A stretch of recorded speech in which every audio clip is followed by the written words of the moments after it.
Hallelujah. अपने हाथों को उठाएंगे, दोनों हाथों को उठाएंगे। तेरे हाथ नहीं है, अपने हाथों को ऊंचा उठाएंगे सभी और जोर से बोलेंगे हालेलुया, हालेलुया। बोलो बोलो यीशु महाराज जी की हालेलुया। सभी आनंदित है? कितने लोग आनंदित हैं? ऐसे अपने हाथों को हिलाएंगे। आमीन, आमीन। आप सबको मसीह यीशु में सलाम, जय मसीह की। आशा करता हूँ कि आप सब ठीक होंगे। आमीन, आमीन। सबसे पहले हम अपने खुदावंत का धन्यवाद देते हैं जिन्होंने हमें जीवन दिया और आज का ये दिन हमें दिखाया है। Hallelujah, hallelujah. कितने लोग हैं जो अपनी बाइबल अपने साथ लेकर आए हैं? अपना बाइबल लेकर आए, अपनी बाइबल को उठाएंगे और ठीक है, ये जो आपके हाथ में, ये सिर्फ एक बाइबल नहीं है, ये सिर्फ एक किताब नहीं है या कोई धर्म ग्रंथ नहीं है। ये परमेश्वर की वो वाणी है जो आपको और मुझे अनंत जीवन देती है। आमीन, आमीन। क्या देती है? क्या देती है? सब बोलेंगे क्या देती है? अनंत जीवन। अनंत जीवन समझते क्या होता है? जो जीवन कभी खत्म होने वाला नहीं। मरने के बाद एक और नगर है, एक और देश है जहां पर वो लोग जाएंगे जो इस वाणी में लिखे हुए शब्दों का और वचनों का पालन करते हैं। आमीन। कौन जाएंगे? जो इस वाणी में यानी इस किताब में अर्थात बाइबल में लिखी बातों का अपने जीवन में पालन करते हैं और उसी के अनुसार जीते हैं, वो ही व्यक्ति स्वर्ग के राज्य में प्रवेश करेगा। आमीन। और कोई स्वर्ग के राज्य में नहीं जा सकता। एक समय था जब हम जैसे चर्च स्टार्ट हुआ, हमने प्रार्थना किया, फिर हम वर्शिप में गए, फिर हमने दुआएं सुनी, फिर हमने एक वर्शिप सॉन्ग गाया और फिर अपने स्थान पर बैठ गए। और इस सब का आदर हमारे परमेश्वर को जाता है जो महिमा के योग्य है। आमीन, आमीन। और जब हम गीत गा रहे थे, वर्शिप कर रहे थे, नाच रहे थे, उसको महिमा दे रहे थे, तब परमेश्वर हमारी क्या कर रहे थे? सुन रहे थे। क्या कर रहे थे? सुन रहे थे।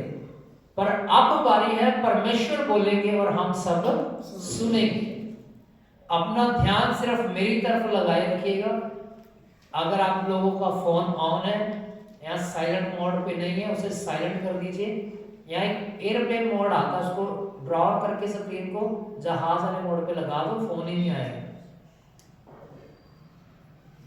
दो बातें हैं जिनको बिना किए हम आगे नहीं बढ़ सकते। सबसे पहले अपना फोन साइलेंट पे लगा दीजिए।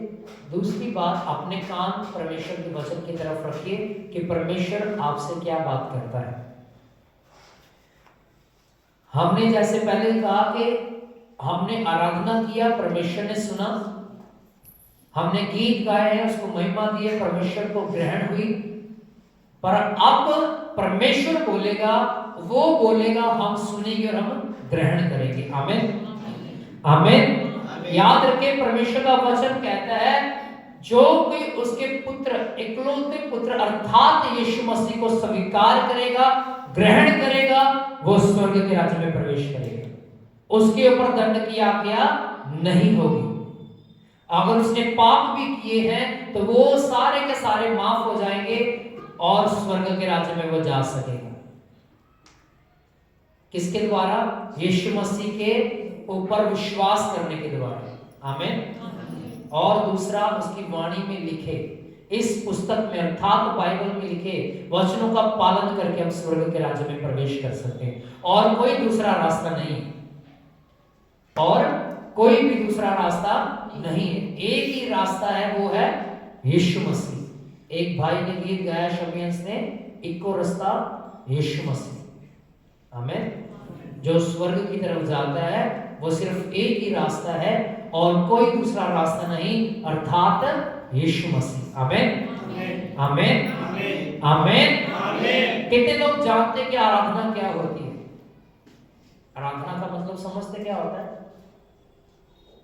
किसी को नहीं पता यहाँ पर बैठे हर व्यक्ति को? अरे चाहे गलत ही आता है कुछ तो बताओ, पता है किसी को आराधना का मतलब क्या होता है? परमेश्वर की महिमा करना और उसकी स्तुति करना, और कोई बता सकता है? पर आज हम बाइबल में से जानेंगे कि आराधना करना क्या होता है। निकालेंगे यूहन्ना रचित सुसमाचार, उसका 4 बाब, उसकी 26 आयत को हम पढ़ेंगे, 23 को पढ़ेंगे। सबसे पहले हम देखेंगे कि परमेश्वर किन लोगों को ढूंढता है, कैसे लोगों को वो देखता है कि वो मेरे भवन में आए, मेरी महिमा करें। यूहन्ना रचित सुसमाचार 4 अध्याय उसकी 23 आयत को हम पढ़ेंगे। पेज नंबर है 134, 134। यूहन्ना रचित सुसमाचार 4 अध्याय उसकी 23 आयत को सबसे पहले हम देखेंगे कि परमेश्वर कैसे लोगों को ढूंढता है। हमने बहुत बार सुना है कि परमेश्वर ने हमें ढूंढा, परमेश्वर हमें चाहता है, परमेश्वर ने हमारे लिए जान दी है, और वो कैसे लोगों की तलाश करता है, ये बात हमें यूहन्ना 4 की 23 आयत में देखने को मिलेगी। मैं पढ़ूंगा, आपके लिए लिखा है उसमें, परंतु वह समय आता है, वर्ण अब भी है, जिसमें सच्चे भक्त पिता की आराधना आत्मा और सच्चाई से करेंगे, क्योंकि पिता अपने लिए ऐसे ही आराधकों को ढूंढता है। कैसे आराधकों को? जो आत्मा और सच्चाई से उसकी आराधना करते हैं। अपने पड़ोसी को देखिए, देखिए अपने पड़ोसी को अच्छे से और कहिए, परमेश्वर सच्चे आराधकों को ढूंढता है। ऊंची बोलिए, ऊंची, मुझे लगता है उनको सुना ही नहीं है, वो कान ऐसे ऐसे कर रहे हैं। ऊंची आवाज में बोलिए, परमेश्वर सच्चे आराधकों को ढूंढता है। आमीन आमीन। हमने वचन बड़ी बार सुना होगा कि परमेश्वर खोए हुओं को ढूंढने के लिए आया। किनको? सभी बोले किनको? ऊंची आवाज से बोलेंगे, किनको? खोए हुओं। पर यूहन्ना 4 की 23 में यीशु मसीह कहता है, पिता सच्चे आराधकों को ढूंढता है। चर्च में अगर 100 बंदा आ रहा है, 100 बंदे में से 5 बंदे ऐसे होते हैं जो सच्ची आराधना दे रहे होते हैं, जो सच्ची आराधना कर रहे थे। बाकी आंखें खोल के इधर उधर ताक रहे होते हैं, किसका सूट कैसा है, किसने पैंट कौन सी पहनी है, आज फॉर्मल पहनी है, जीन की पहनी, कपड़े वाली पहनी है, उसके बाल कैसे हैं, पास्टर ने दाढ़ी कटवाई, उसने बाल कटवाए, पास्टर ने शर्ट कैसे किस रंग की पहनी है, ढोलक कैसे बज रही है, बगल वाला खड़ा ताली कैसे बजा रहा है। बाकियों का ध्यान इन्हीं बातों पर रहता है। पर कुछ लोग ऐसे होते हैं जिनका ध्यान सिर्फ परमेश्वर की तरफ होता है, उसकी आंखें बंद रहती हैं। परमेश्वर कैसे लोगों को ढूंढता है? जो सच्चे मन से सच्ची आराधना करते हैं। ऐसे लोगों को नहीं ढूंढता जो चर्च में आए, रजिस्टर पर देख लिया कि नाम लग गया, पी आ गया, प्रेजेंट है, ठीक है, जय मसीह। ऐसे लोगों को परमेश्वर नहीं ढूंढता। परमेश्वर ढूंढता है सच्चे आराधकों को।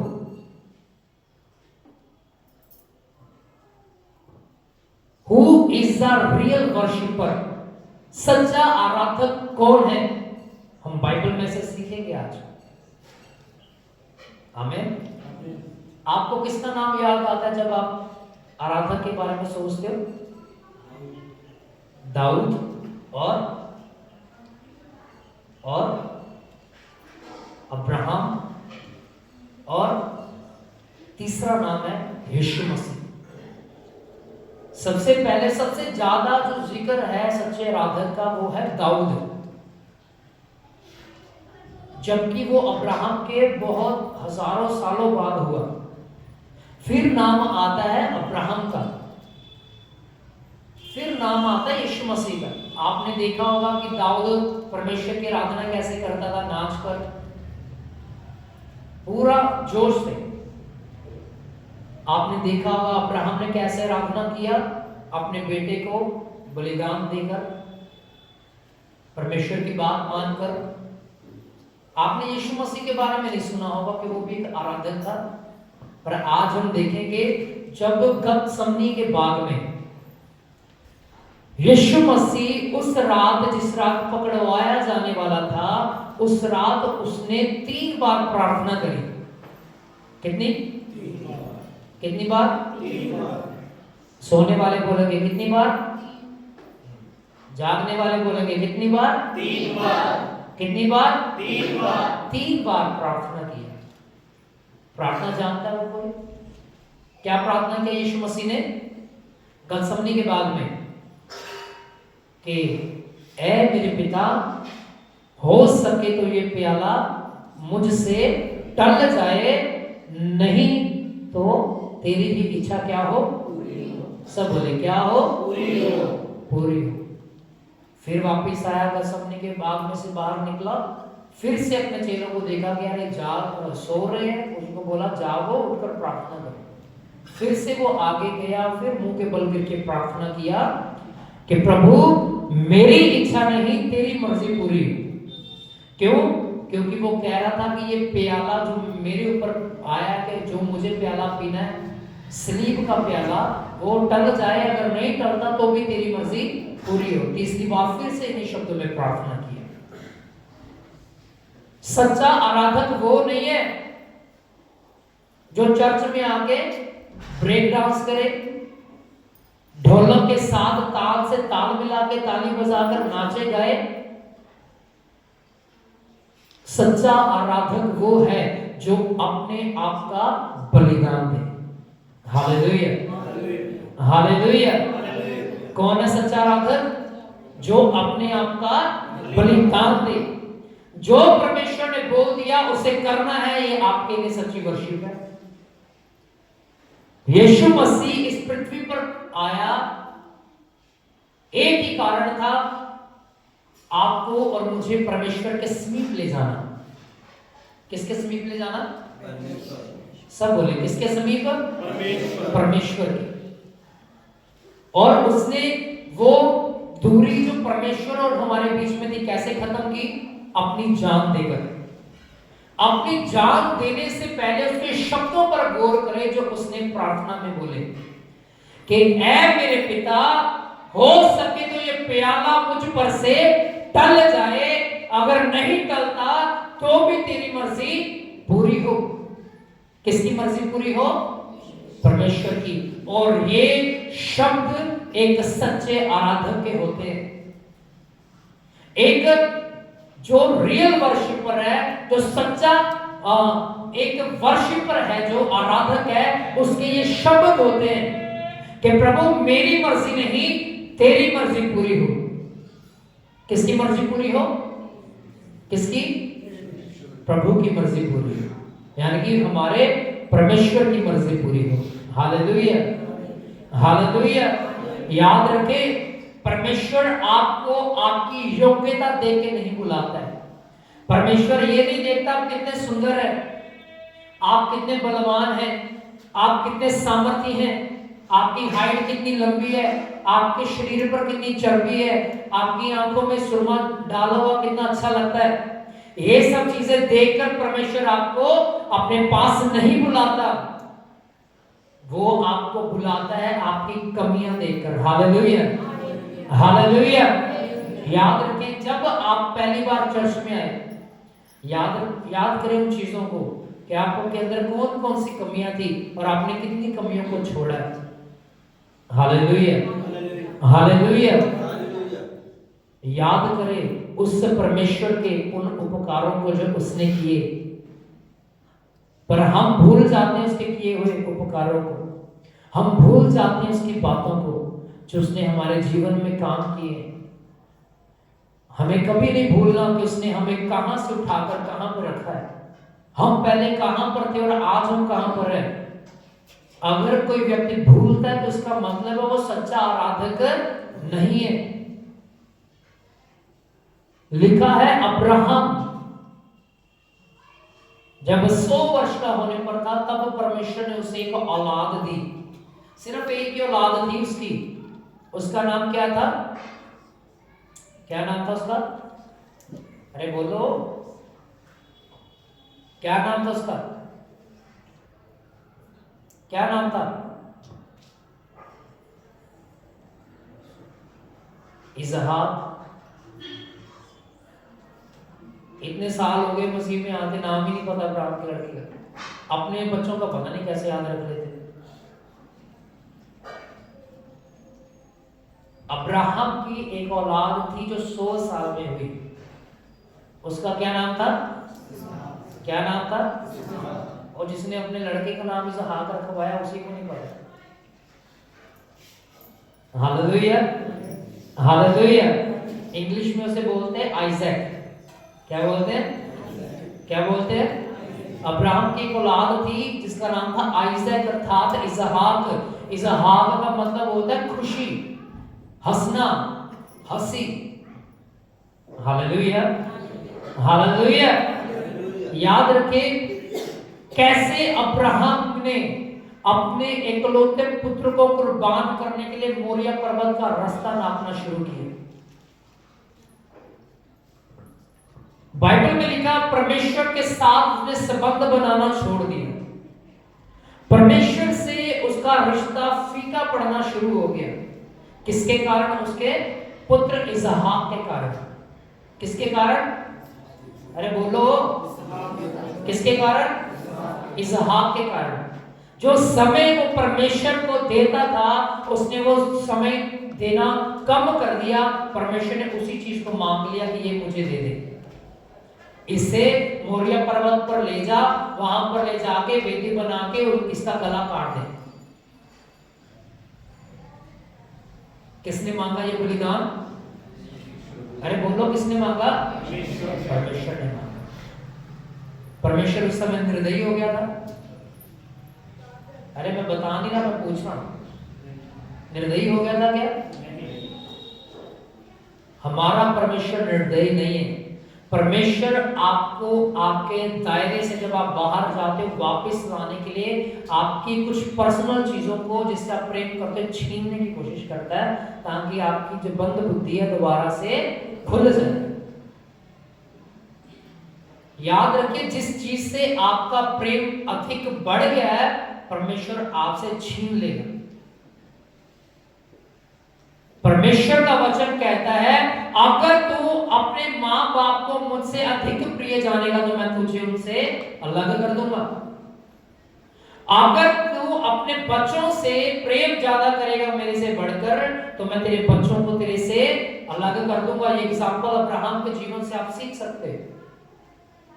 उसने कहा अगर तुझे तेरी पत्नी ज्यादा तुझे अच्छी लगती है मेरे से ज्यादा तो तेरी पत्नी से थोड़ा सा तुझे मैं दूर कर दूंगा ताकि जब लड़ाई झगड़े होंगे प्रार्थना करवाने के लिए चर्च में आओगे पादरी के पास और जब रिश्ते अच्छे हो जाएंगे परमेश्वर के साथ प्रेम भी दोबारा से बन जाएगा। हाँ, प्रभु ने दोबारा जोड़ दिया। हालेलुया। परमेश्वर आपको अलग करता है उन लोगों से जिनसे आप बहुत ज्यादा कनेक्टेड हो। अगर आप बढ़ना चाहते हो एक सच्चे आराधक की कैटेगरी में आना चाहते हो तो आपको लोगों से अलग रहना पड़ेगा। आपको पता जब भी यीशु मसीह ने प्रार्थना किया एकांत में जाके क्यों किया? क्योंकि परमेश्वर और उसके बीच में कोई तीसरा ना था। हालेलुया। हमारी प्रार्थनाएं कैसी होती हैं? बिस्तर के ऊपर ही, जहां हम सोते हैं, जहां हम अपनी पत्नी के साथ सोते हैं, बच्चों के साथ सोते हैं, उसी बिस्तर के ऊपर अपने घुटने भी नहीं टेकते, चौकड़ी मार लेते हैं। प्रभु जी हम आपका धन्यवाद देते हैं आपने हमें ये दिन दिया है, फिर उसके बाद आमीन। ऐसा ही होता है ना? ऐसा ही होता है। अगर आप प्रार्थना करते हो आपके घुटने जमीन पर होने चाहिए। Hallelujah, hallelujah. जब भी प्रार्थना करी जाती है घुटनों पर बैठकर अपने हाथों को उठाकर फिर करी जाती है। बिस्तर पर बैठ के प्रार्थना नहीं करी जाती। जहां आप खाना खाते हो, जहां आप संबंध बनाते हो, वहीं पर बैठ के आप अपनी वेदी तैयार करना शुरू कर देते हो। आपकी प्रार्थना का स्थान अलग होना चाहिए। बेडरूम में कोई दिक्कत नहीं है, पर अलग होना चाहिए। आप जिस चीज के ऊपर बैठ के प्रार्थना करते हो वो आपकी अलग होनी चाहिए। चाहे वो चादर है, चाहे वो मैट है, चाहे वो टाट है, चाहे कुछ भी है, चाहे वो कारपेट क्यों ना हो, आपका अलग होना चाहिए। जहां आप बैठकर प्रार्थना करते हो वहां पर किसी को आने जाने ना दीजिए ज्यादा, क्योंकि वहां पर आप और परमेश्वर एक संबंध में होते हैं। आपकी आत्मा और परमेश्वर की आत्मा एक दूसरे के साथ कनेक्ट होती है, जुड़ जाती है। Hallelujah, hallelujah, hallelujah.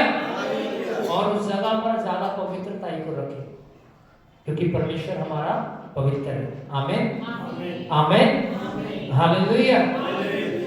हम क्या सीख रहे थे कि जब परमेश्वर ने बोला है अब्राहम अपना एकलौता पुत्र मोरिया पर्वत के ऊपर ले जाके वेदी बनाकर उसको मेरे लिए क्या कर दे, बलिदान कर दे। कलाम में लिखा, उसने गधे लिए, गधे के ऊपर सामान रखा, जिसके द्वारा उसने वेदी बनानी थी। वो सामान गधों के ऊपर लाद दिया, अपने बच्चे को भी उसके ऊपर बैठा दिया और चल पड़ा मोरिया पर्वत की तरफ। कितने दिन का रास्ता था पता है आपको? 3 दिन का।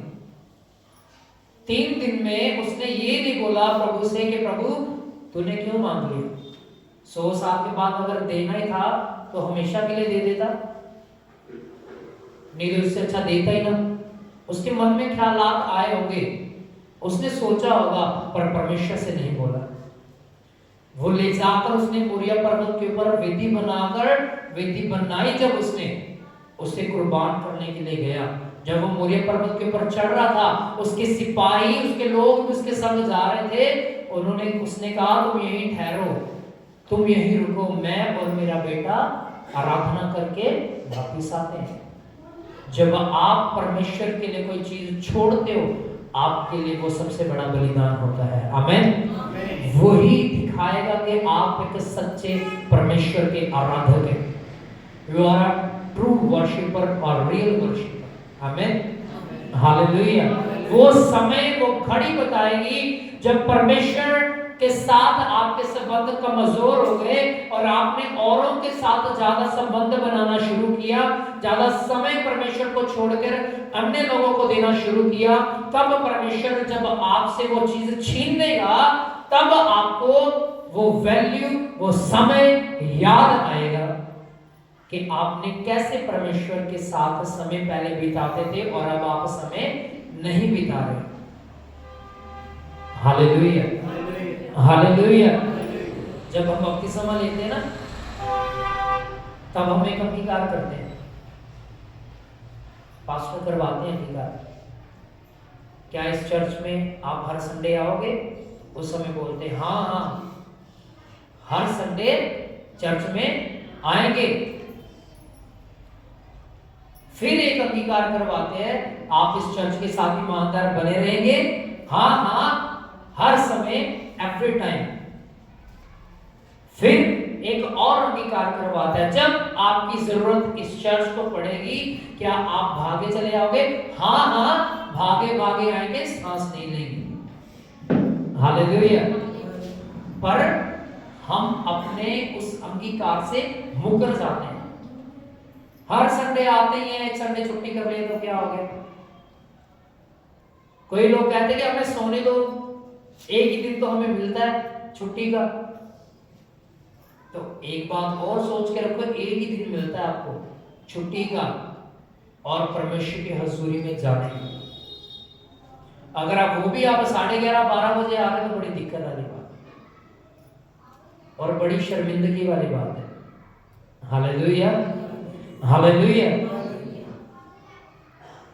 याद करें उस समय को जब आपने शुरुआत में चर्च में आना शुरू किया था, 10 मिनट पहले आके घुटने टिके होते थे आपके। और आज क्या हो गया? प्रेम ठंडा पड़ना शुरू हो गया, और ये बात दर्शाती है परमेश्वर के वचन को, लिखा है कि अंत के दिनों में बहुतों का प्रेम ठंडा पड़ जाएगा और बहुत सारे लोग शांत हो जाएंगे और मसीह से लगाव नहीं होगा, और ये वही लोग होंगे जो नरक में जाएंगे। अपने प्रेम को ठंडा पड़ने ना दीजिए, अपने अंदर आग को जलता रहने दीजिए। हालेलुया।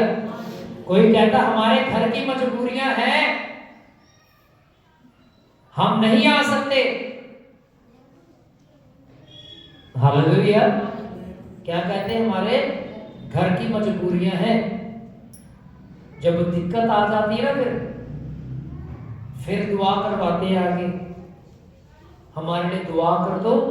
फिर दुआ का उत्तर नहीं आता, पास्टर भी प्रार्थना करता है, दुआ का उत्तर नहीं आता, फिर चर्च बदल लेते हैं। गलती खुद की, ईमानदार खुद नहीं हो परमेश्वर के साथ, वफादार खुद नहीं हो, और गलती चर्च और सीधा पास्टर की।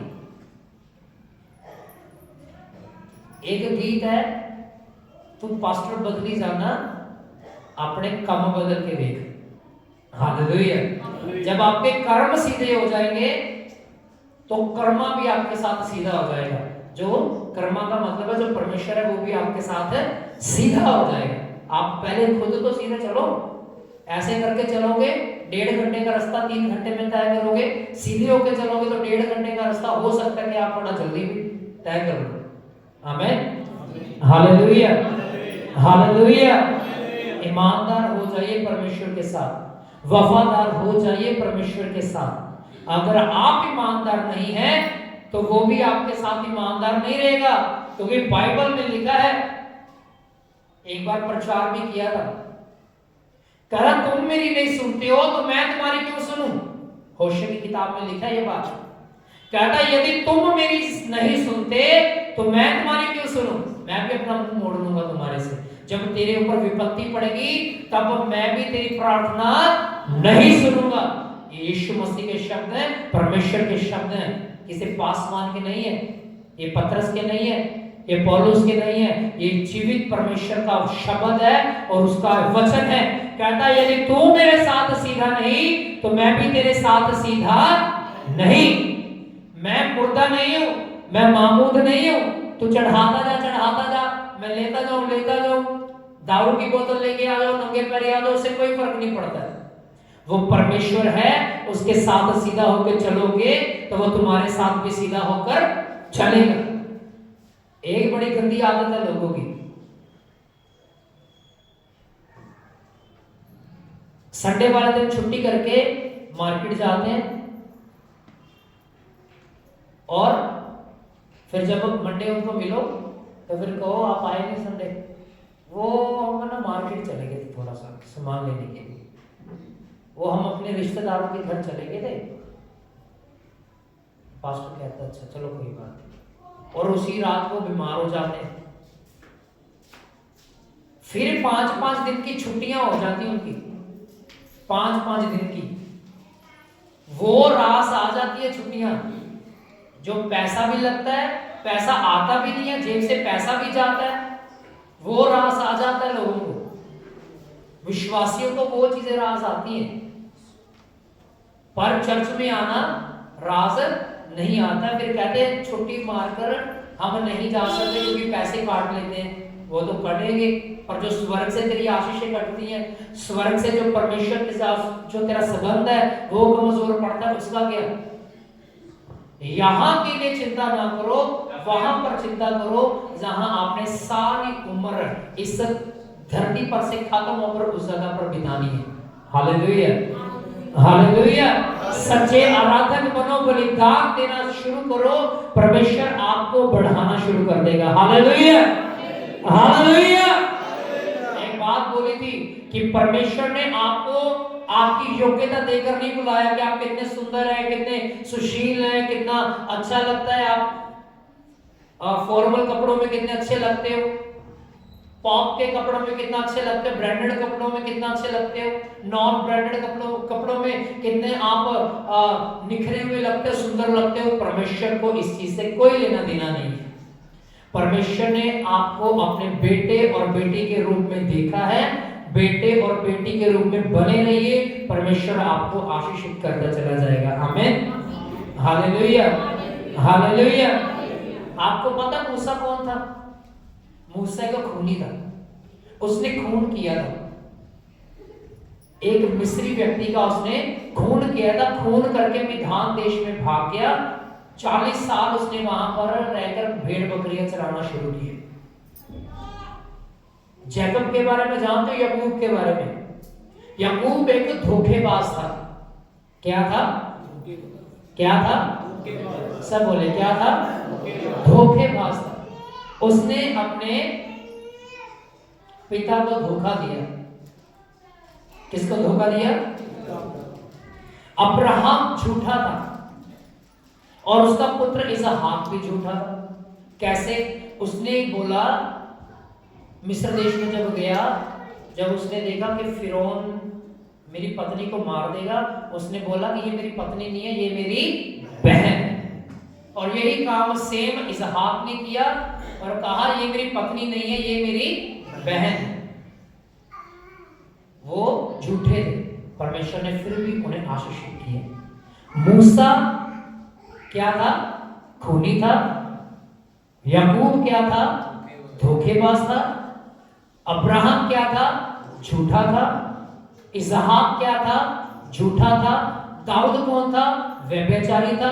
पौलुस कौन था? प्रोसिक्यूटर था, जो लोगों को सताया करता था। परमेश्वर ने फिर भी उन्हें आशीषित किया। अगर वो सिर्फ कमियां ही देखता रहता तो कोई भी उसके सामने खड़ा रह ना पाता। वो आपकी कमियां नहीं देखता, वो आपकी खूबियां नहीं देखता, वो देखता है कि आपका मन उसके सामने कैसा है। Hallelujah, hallelujah. अपने मन को सीधा करो, परमेश्वर आपके साथ सीधा हो जाएगा। आमीन, आमीन, हालेलुया, हालेलुया। जिब्राइल के बारे में कितने लोग जानते हैं? स्वर्गदूत है, प्रभु का दास नहीं है, स्वर्गदूत है। पता जिब्राइल के बारे में? लूसीफर के बारे में? अरे हाथ उठाओ अगर पता है तो। लूसीफर के बारे में पता है? जिब्राइल के बारे में पता है? मिकाइल के बारे में पता है? जिब्राइल एक संदेशवाहक है जो परमेश्वर के वचनों को लोगों तक पहुंचाता है। वही यूहन्ना जिसने यीशु को बपतिस्मा दिया, उसके पैदा होने से पहले उसके पिता जकरिया को दिखाई दिया और उससे बातें करी। वही जिब्राइल मरियम के पास संदेश लेकर गया कि तू गर्भवती होगी, उसका नाम यीशु मसीह रखना। एक मिकाइल, ये 3 स्वर्गदूत खास थे परमेश्वर के, जो परमेश्वर के सामने खड़े रहते थे। और उसमें से एक ने तो धोखा दे दिया परमेश्वर को, और 2 आज भी परमेश्वर के साथ वफादार है। पहला जिब्राइल और दूसरा मिकाइल। मिकाइल सिर्फ युद्ध के लिए रखा है परमेश्वर ने। ये वही योद्धा है, ये वही स्वर्गदूत है जिसने एक ही रात में 1 लाख कितने लोगों को मारा था? अरे बोलो, अरे बोलो, 1,85,000, 1,85,000 स्वर्गदूतों को और सेना को उसने अकेले मार दिया, सिर्फ एक स्वर्गदूत ने। इतने सामर्थ्य हैं परमेश्वर के स्वर्गदूत। और उनमें से बहुत सारे स्वर्गदूत हैं जिनका नाम बाइबल में मेंशन नहीं किया गया। 3 स्वर्गदूत ऐसे हैं, वरना 7 ऐसे हैं जिनका 4 जो है 4 का जिक्र नहीं किया गया। 3 ऐसे हैं जिनका जिक्र है, जिब्राइल, मिकाइल और लूसीफर। लूसीफर को हम आज शैतान के नाम से भी जानते हैं। आमीन, हालेलुया। परमेश्वर ने आप सभी को मिकाइल की सुरक्षा में रखा हुआ है। आमीन। किसकी सुरक्षा में? कौन था मिकाइल जिसने 1,85,000 सेना को मार गिराया? सिर्फ एक स्वर्गदूत ही काफी है। हम कहते हैं प्रभु अपने स्वर्गदूतों की टोलियां हमारे आगे आगे भेज दे। अच्छी बात है, हम मांगते हैं, पर हमें चाहिए कि परमेश्वर हमें ईमानदार बना। जब तक आप परमेश्वर के साथ ईमानदार और वफादार नहीं हो, वो स्वर्गदूत आपकी जिंदगी में काम नहीं कर सकते। आप ईमानदार रहोगे, वो काम करना शुरू करेंगे। आमीन आमीन हालेलुया। आइए अपनी आंखों को बंद करेंगे, सभी अपने घुटनों पर आ जाएंगे।